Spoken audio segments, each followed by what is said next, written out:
Well, I mean, as I call him, Secretary of War and Manhood, Pete Hegseth, who has absolutely no experience with either, is busy yet again inserting himself into the promotions process in the military, which previously has been virtually unheard of. It's only in cases of extreme malfeasance or impropriety that a very sort of carefully vetted promotion process was ever invalidated by the head of the military. And yet he's inserted himself in again to prevent the promotions of primarily a group of women and some minorities.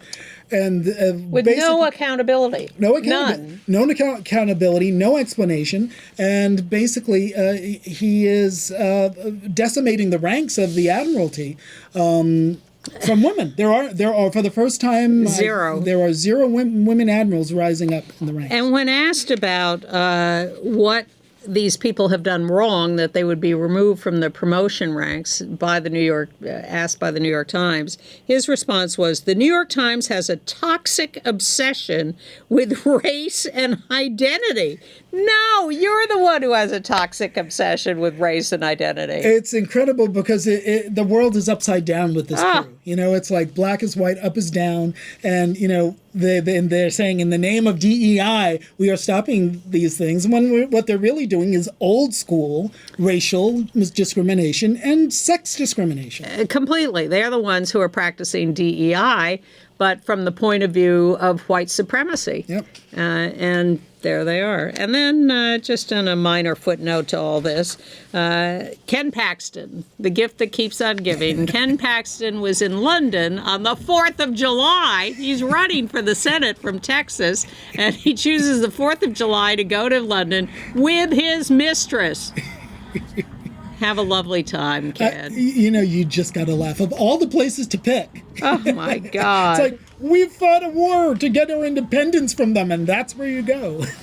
Well, this is the men who act like this are so oblivious, so entitled, so arrogant, so uncaring of anybody, so cruel, so bullying.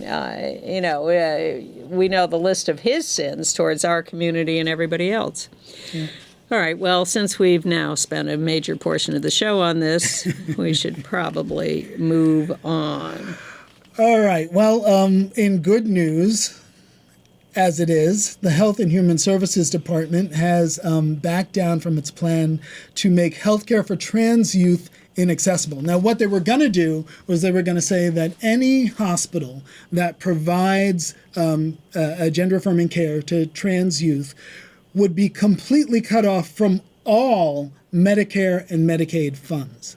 Speaking of cruel. Yeah, that's a death sentence for basically any hospital. It is. So it was a way of basically coercing every hospital to not treat trans kids. So this was a rule they had proposed. They got 30,000 comments on this rule, and they have backed down. But they...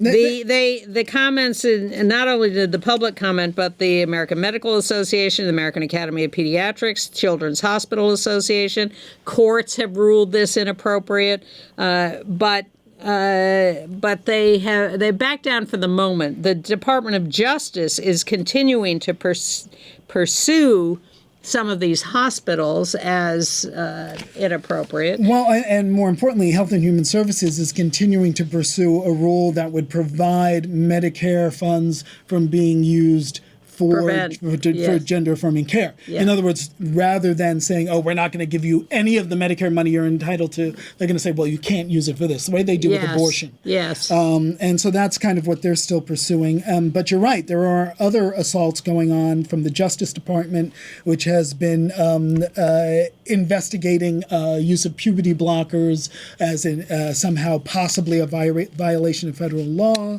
The Federal Trade Commission is still going after trans issues by going after an organization that sets the standards for transgender patients in care, saying that they are somehow making false and unsubstantiated claims to parents.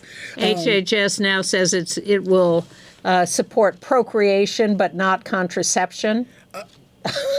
The Food and Drug Administration is even getting in on the act, saying that, manufacturers of chest binders have to go through a medical certification process. So it's not the end of the assault, but it is the worst of it. Well, we got a few more here.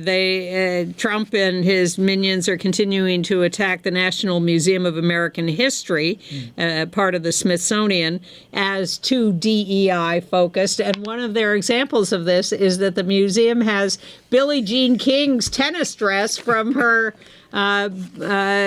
competition with Bobby Riggs, for heaven's sake. Awful. Awful. Because white straight males are the dominant culture, and acknowledging anyone else is DEI. Well, we can't even exist.